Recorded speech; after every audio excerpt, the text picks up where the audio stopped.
You may remember my S-Ben pipe mob system, which gets any mob down to a one-hit kill. Well, we're going to make a tutorial and tell you how to build your own. First, you'll need to find a spawner. Here's one I found earlier. Now what you do is you need to prepare this spawner in the traditional way.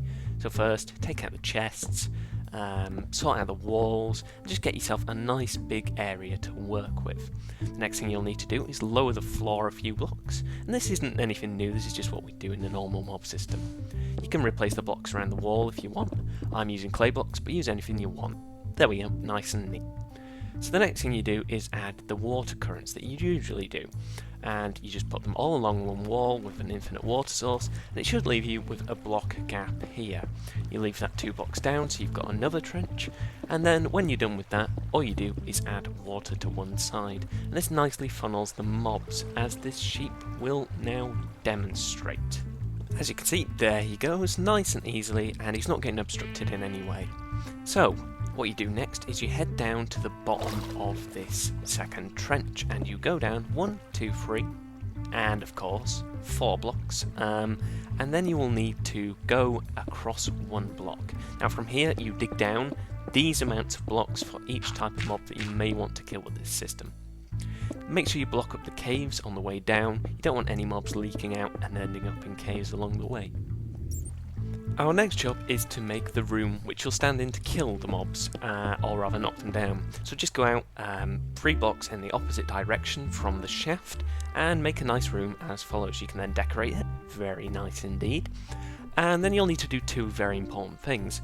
One is to knock out this block right here above where the shaft is, and all you're doing there is making sure that they won't collide with that on their way down, and then just block up the gap here so you can't get hit, and if you're doing zombies you'll need to put a half slab in that gap so the baby zombies cannot get to you.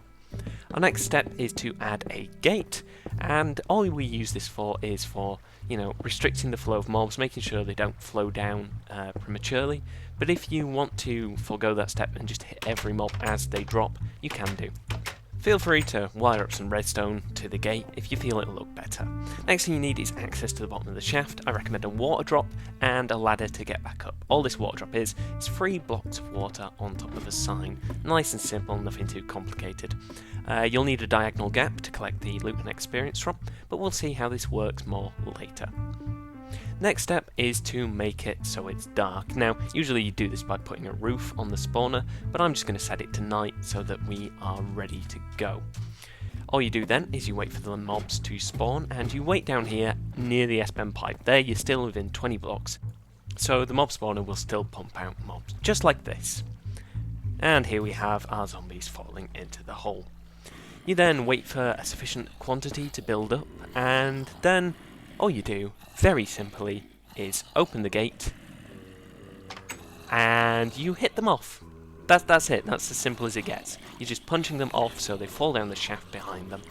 And there is an alternative way of doing this, which is instead of using the gate, just punch them as they come down, like I'm showing here. But it's more efficient to wait for the gate usually. Every 5 minutes, jump down and go and grab your experience, drops and rare loot, and alternatively you can hook up a hopper if you so choose. Look at all that delicious experience. Anyway, that's honestly as simple as it is. Thanks for watching, see you later.